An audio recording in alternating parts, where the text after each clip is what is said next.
मैं विक्रम कुमार अभी आप लोग को बीएड फर्स्ट ईयर का क्वेश्चन प्रकृतिवाद क्या है, इससे आप क्या समझते हैं, इसका अर्थ क्या है, इसका परिभाषा क्या है, इसकी विशेषता क्या है, इन सारे बिंदुओं पर हम इसके बारे में बताएंगे। इसके बारे में हम प्रकृतिवाद को हम वर्णन करेंगे।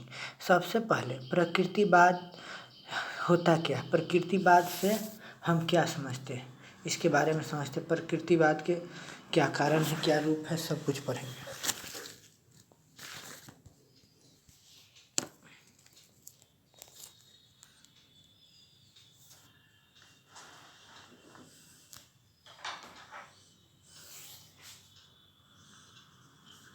देखिए प्रकृतिवाद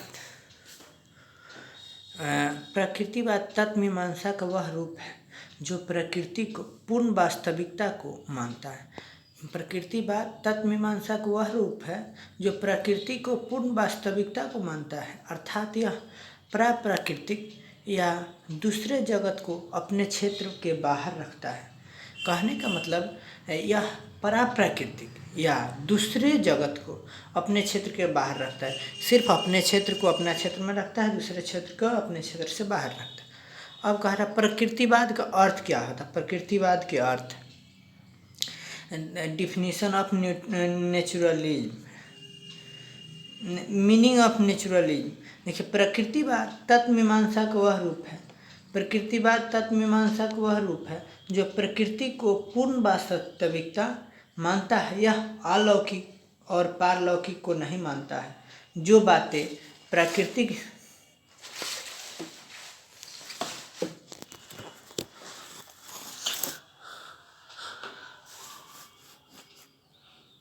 प्राकृतिक नियम से स्वतंत्र ज्ञान पड़ती है, जैसे मानव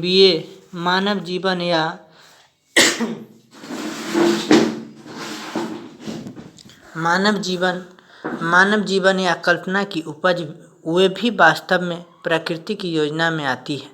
प्रत्येक वस्तु प्राकृतिक से उत्पन्न होती है और उसी में विलीन हो जाती है। निस्संदेह कुछ बातें ऐसी हैं जिनका हमें ज्ञान नहीं, कुछ ऐसे बात है जिसके बारे में हमको कुछ ज्ञान नहीं है। विज्ञान इन्हीं को जानने का प्रयत्न करता है, पर ये बातें स्वयं प्रकृति ही हैं, ये प्रकृति ही हैं और कुछ नहीं। प्रकृति से परे या प्रकृति के पद कुछ नहीं है। इसका अर्थ है स्थान और समय में होने वाली ऐसी बातें और घटनाएं जो समान नियमों के अनुसार होती। कुछ ऐसे बात जिसका अर्थ स्थान और समय में होने वाली ऐसे बातें और घटनाएं जो समान नियमों के अनुसार होती, कुछ समान नियम के अनुसार होता है। अब इसके बाद हम देखेंगे प्रकृतिवाद का परिभाषा क्या है, डिफिनीशन ऑफ नेचुरलिज्म।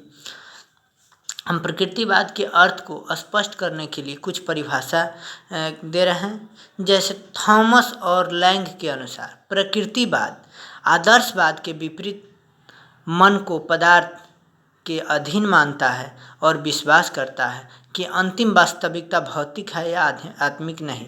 कह रहा है थॉमस और लैंग के अनुसार प्रकृतिवाद आदर्शवाद के विपरीत है।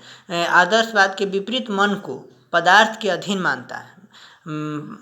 प्रकृतिवाद आदर्शवाद के विपरीत मन को पदार्थ के अधीन मानता है और विश्वास करता है कि अंतिम वास्तविकता भौतिक है या आध्यात्मिक नहीं। पैरी के अनुसार डिफिनीशन कहता है प्रकृतिवाद विज्ञान नहीं है, वरन विज्ञान के बारे में दावा करता है। अधिक स्पष्ट रूप से यह इस बात का दावा है कि वैज्ञानिक ज्ञान अंतिम है, जिसमें विज्ञान से बाहर या दार्शनिक ज्ञान का कोई स्थान नहीं। इसमें दार्शनिक ज्ञान का कोई स्थान नहीं है।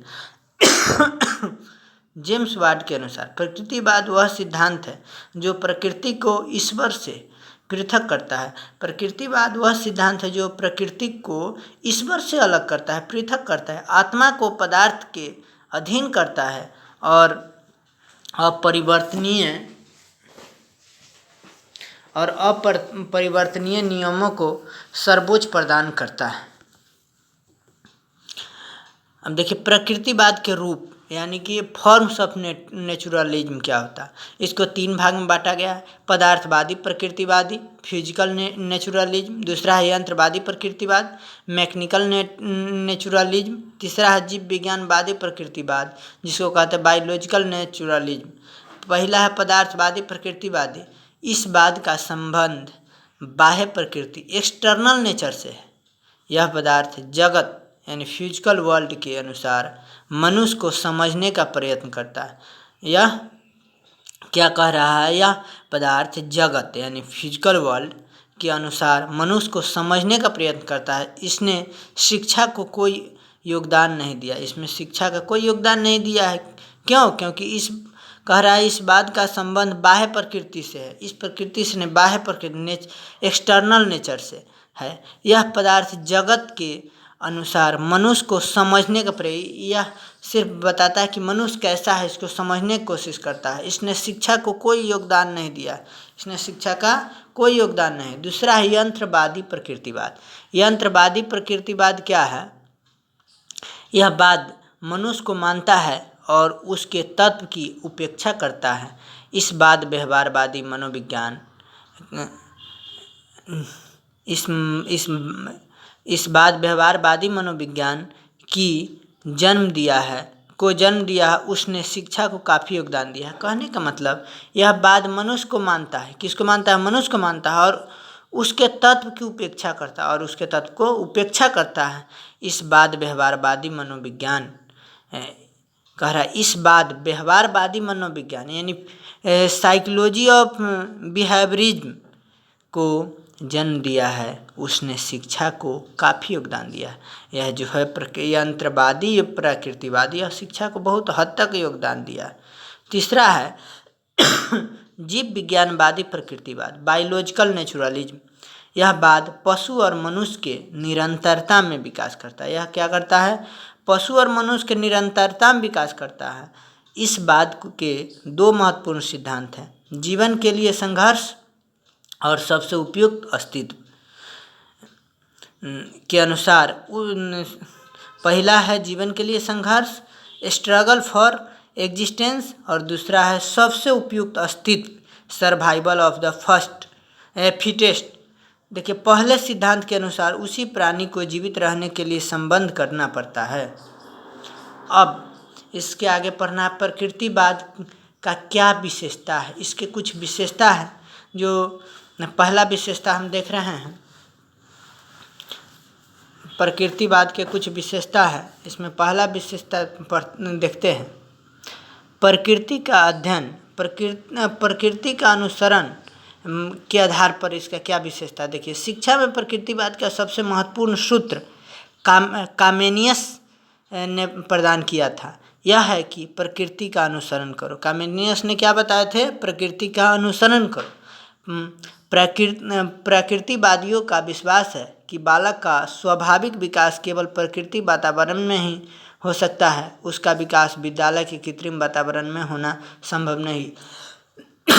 इन कहना है कामेनियस के प्रकृतिवादियों का विश्वास है कि बालक का स्वाभाविक विकास केवल प्रकृति वातावरण में ही हो सकता है। उसका विकास विद्यालय के कृत्रिम वातावरण में होना संभव नहीं है। प्रकृतिवादी शिक्षा के क्षेत्र में प्रकृतिवाद शब्द का प्रयोग 2 अर्थों में करते हैं। पहला भौतिक प्रकृति और दूसरा बालक की प्रकृति। बालक की प्रकृति का अर्थ है मूल प्रवृत्तियाँ, आवेग, प्रवृत्तियाँ और क्षमताएँ जिनको बालक अपने जन्म के साथ लाता है। भौतिक प्रकृति बाह्य प्रकृति है। दूसरा विशेषता देखते हैं, बालक का केंद्रीय स्थिति। बालक की केंद्रीय स्थिति क्या है?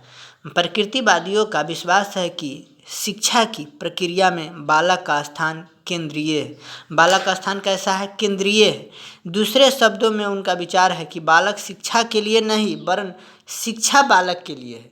क्या है? शिक्षा के लिए नहीं, शिक्षा के लिए बालक शिक्षा के लिए नहीं वरन शिक्षा बालक के लिए है। अतः आवश्यक है कि शिक्षा पहले बालक का प्रकृति का पूर्ण ज्ञान प्राप्त करे और उसके स्वाभाविक, निरंतर और क्रमिक विकास के लिए साधन जुटाए, और उसका क्या क्या कमी है उसको साधन जुटाए। इसी में रॉस का कथन है, प्रकृतिवादी शिक्षा के क्षेत्र में प्रमुख स्थान बालक का है। किसका है? बालक का है, न कि शिक्षक, स्कूल, पुस्तक या अध्ययन की वस्तु का है। ये किनका कहना है? रॉस का कथन है। बालक के लिए, अब तीसरा विशेषता देखिए, बालक के लिए स्वतंत्रता का आवश्यक है। कामेनियस इस कथन में विश्वास करते हैं कि प्रकृति ठीक समय पर कार्य करती है। प्रकृति क्या करती है? ठीक समय पर कार्य करती है। बालक अच्छा प्राणी है, खराब नहीं है। वह जन्म के समय अच्छा होता है और यदि भय तथा घृणा की बातें को दूर कर दिया जाए तो वह अच्छा ही रहता है। अब उसके बाद चौथा विशेषता उसका इंद्रियां के अनुसार, ज्ञान के द्वार, sense the gateway of knowledge. ज्ञान इंद्रिया, हम जानते हैं ना, इंद्रिया, ज्ञान इंद्रिया हमारे पास 5 है। रूसो का कथन है, शिक्षा को इंद्रियों का उचित प्रयोग करके ज्ञान द्वार खोलना चाहिए। 5वां विशेषता है पुस्तकीय शिक्षा अनावश्यक। पुस्तकीय शिक्षा नहीं, हम लोग को क्या करना चाहिए? इस काल के सभ्य शिक्षा का आधार करके सीखना चाहिए, निरीक्षण करना चाहिए और अनुभव होना चाहिए। इस संबंध में एडम्स ने लिखा है, शिक्षा में प्रकृतिवाद का सामान्य अर्थ उन सब शिक्षा पद्धतियों से है जो विद्यालय और पुस्तकों पर निर्भर नहीं करता है, छात्र के वास्तविक जीवन के अध्ययन पर निर्भर करता है। छात्र के वास्तविक जीवन यानी रियल लाइफ के अध्ययन पर निर्भर करता है कि इसका रियल लाइफ में क्या परेशानी है। अब देखिए, कोई भी टॉपिक होता है उसका कुछ उद्देश्य होता है, कुछ सोच समझ के उसको काम किया जाता है। उसी प्रकार प्रकृतिवाद का भी शिक्षा के कुछ उद्देश्य है। जो पहला है पदार्थवादी प्रकृतिवादियों का विचार, व्यू ऑफ फिजिकल नेचुरलिज्म। इन प्रकृतिवादियों का शिक्षा के लिए कोई योगदान नहीं है, इसका कोई योगदान नहीं है, अतः इनके शिक्षा के कोई उद्देश्य नहीं थे। जब इनका शिक्षा में कोई योगदान ही नहीं तो उद्देश्य क्या चीज़ का? उद्देश्य भी नहीं है। दूसरा है यंत्रवादी प्रकृतिवादियों के विचार, व्यू ऑफ मैकेनिकल नेचुरलिज्म।